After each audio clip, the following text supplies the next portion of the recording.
Bom, estamos aqui no meu banheiro e você deve estar se perguntando o porquê disso, né? Mas hoje o nosso tema precisa que eu esteja aqui fazendo esse vídeo para vocês. Então, eu vou mostrar para vocês, através do ato de escovar o dente, uma questão que a gente precisa pensar sobre, né? Escovar o dente parece uma coisa bem fácil.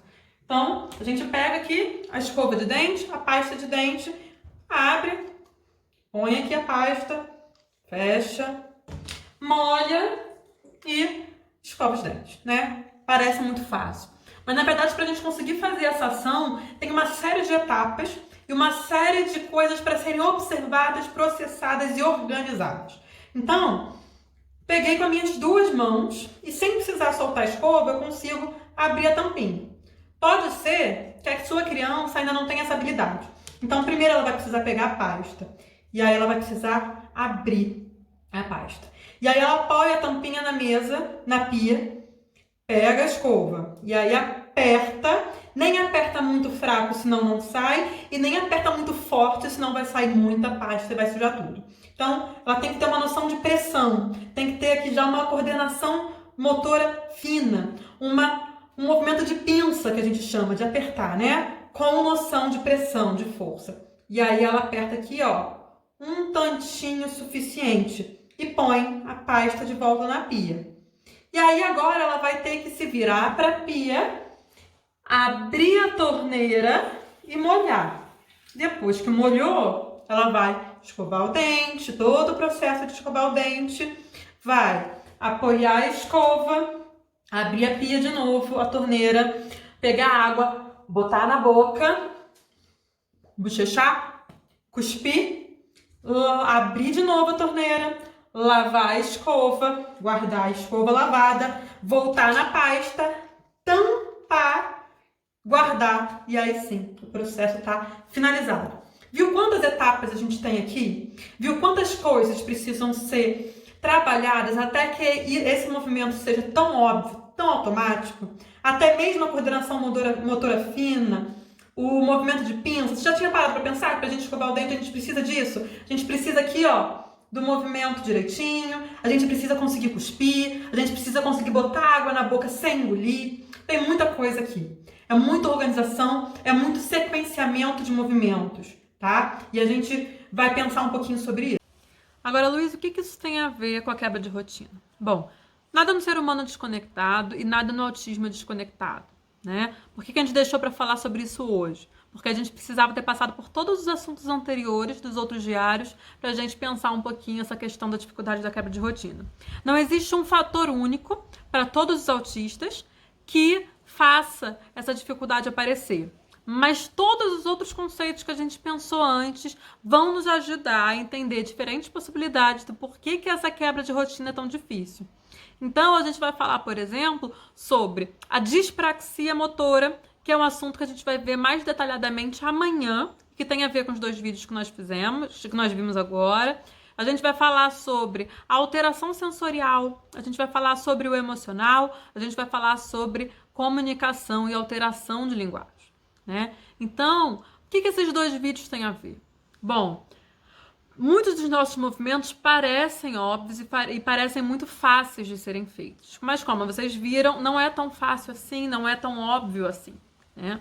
E se eu junto essa dificuldade de uma organização dos meus movimentos, da sequência dos meus movimentos, com a minha alteração sensorial, eu tenho uma questão ainda mais difícil, né? Então, se não está fazendo muito sentido para você, talvez seja interessante você voltar no material, né, do nosso diário referente à alteração sensorial, mas eu vou fazer aqui alguns breves comentários.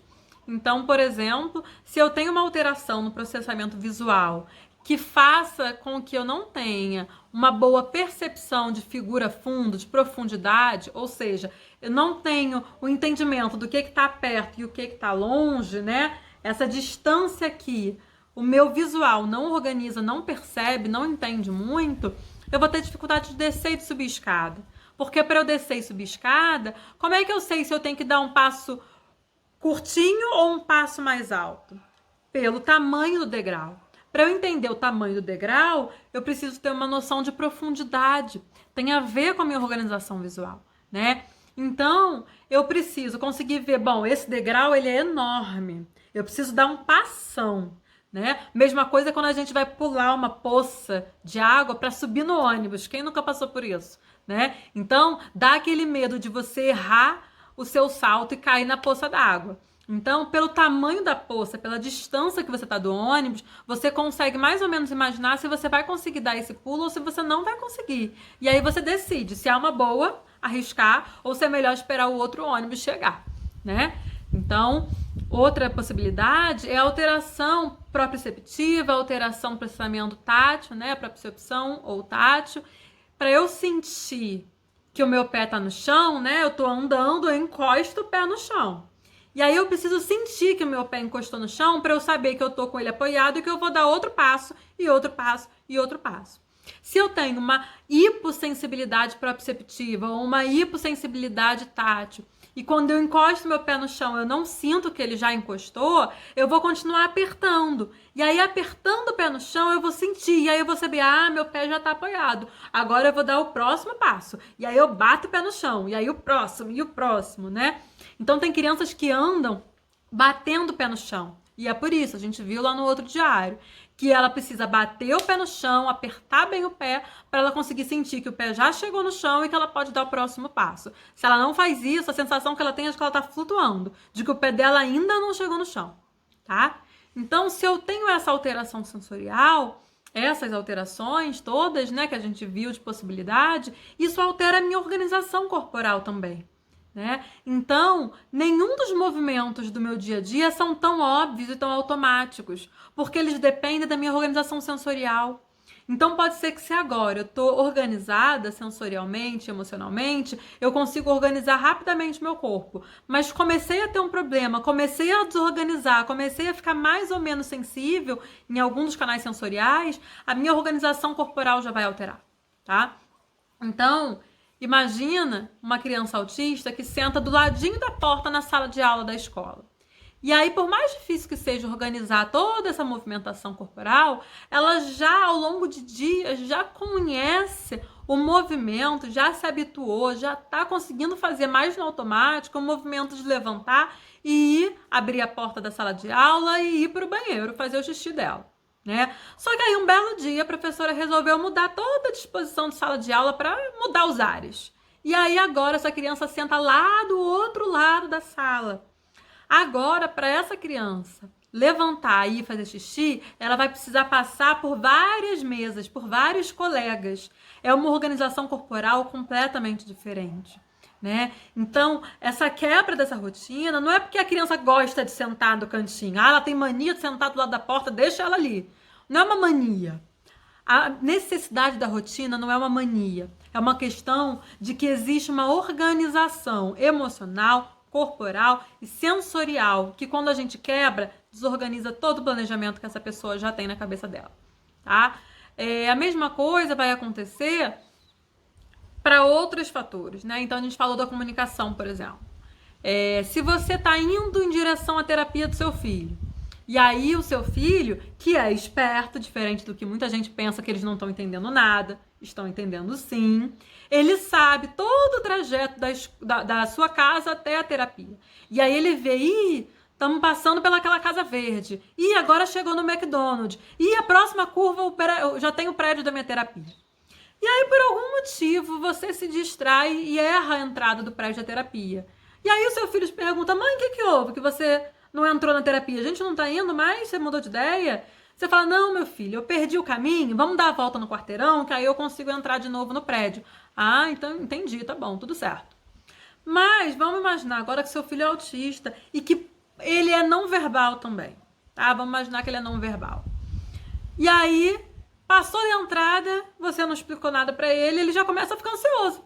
Já começa a pensar, gente, será que ela me enganou? Será que a gente não vai pra terapia? Será que a gente tá indo tomar injeção? Será que ela tá mentindo pra mim? Será que eu nunca mais vou pra terapia? Eu quero ir brincar, eu tava cheio de expectativa. Eu quero brincar com a tia, eu quero pegar aquele dinossauro, aquele carrinho. Não acredito que a gente não tá indo pegar o carrinho. Por que a minha mãe tá indo por esse outro caminho? O que tá acontecendo? E aí ele começa a entrar numa crise ali, porque ele não consegue comunicar e perguntar o que está acontecendo. E você não teve nem a ideia de falar, ih, filho, mamãe errou. a gente tá indo pra terapia, fica sentadinho, tá? Tá tudo bem, a gente vai dar a volta e vai pegar a entrada. Essa explicação pode te ajudar muito e ajudar muito seu filho, tá? Então, isso é um exemplo bobo, né? Mais básico, mas que acontece com muitas mães, de você errar, mas você ainda vai manter a rotina, só teve ali um pequeno deslize. Só que às vezes a gente tem uma quebra de rotina maior mesmo. O feriado, por exemplo, é um dia que a criança sabe que vai pra escola e de repente não vai. Ué, hoje é terça-feira, hoje é dia de aula, por que eu não tô indo pra escola? Por que a minha mãe não me acordou? Por que ela não tá arrumando meu uniforme? Tem alguma coisa estranha aí. Só que se ele não comunica, ele começa a ficar ansioso, e aí? Né? Então, até agora, durante a pandemia, né, algumas mães falaram que todo dia o filho vai pro armário, pega o uniforme e fica olhando para elas. Como quem diz, e aí? A gente não vai pra escola? Já deu horário. O que tá acontecendo? Você esqueceu? Né? E se a gente não explica para essa criança o que tá acontecendo, ela acha que você tá louca. Gente, minha mãe tá louca, esqueceu dos nossos compromissos. Meu pai, minha avó, minha tia, né? Esqueceu. E aí é isso. Né? E ela tem que lidar com isso sozinha, porque você acha que ele não tá entendendo, você acha que ele não se deu conta de que ele não foi pra escola hoje e ele tá ali desorganizado e você não sabe nem o porquê. Tem muito motivo para ele estar desorganizado, não é verdade? Então, a quebra de rotina, ela pode ter a ver com essa dificuldade da comunicação, como a gente está falando agora, pode ter a ver com a dispraxia motora, pode ter a ver com o sensorial, que a gente falou, junto com a questão da organização motora também, tá? Pode ter a ver com mais vários outros fatores. Então, é importante a gente pensar de que forma a rotina ajuda o seu filho. Então, por exemplo, a gente vai ver nos relatos também, uma coisa muito comum quando a pessoa tem essa desorganização sensorial é que alguns autistas não percebem que precisam beber água. Eles não sentem a sede, ou não sentem a fome, né? Ou não sentem frio, não sentem calor. E aí é necessário que se estabeleça com eles uma organização, uma rotina para ele não ficar sem beber água. Então tem até uma das pessoas que a gente está sempre postando nos diários os relatos, que é da página Asp Feelings, né? Que vocês já devem ter visto. Se vocês estão acompanhando o diário direitinho, vocês já viram. Né? Ela fala que ela tem um aplicativo que lembra ela de beber água. Então, se ela não usar esse aplicativo, ela passa mal, porque fica sem beber água mais de dias, tá? Porque o corpo dela não sente essa sede. E aí, se ela, por acaso, o celular dela quebra e ela perde essa rotina do aplicativo, ela vai esquecer de beber água. E ela vai passar mal, e se ninguém se atinou de que ela só lembra de beber água tendo esse aplicativo, já é um problemão. Se ela mora sozinha e essa rotina do celular foi quebrada, ela vai ficar sem beber água, né? Então já precisa de toda uma mudança para a gente antecipar e para a gente sanar ali a dificuldade dela, tá? Então esses foram alguns exemplos. Espero que isso ajude um pouco a pensar, tá? Ajude um pouco a gente a entender as possibilidades da dificuldade da quebra da rotina. Então, mais uma vez, a quebra da rotina no autismo não é uma mania, tá? Tem a ver com todas as outras características que fazem parte do diagnóstico. Beijinho.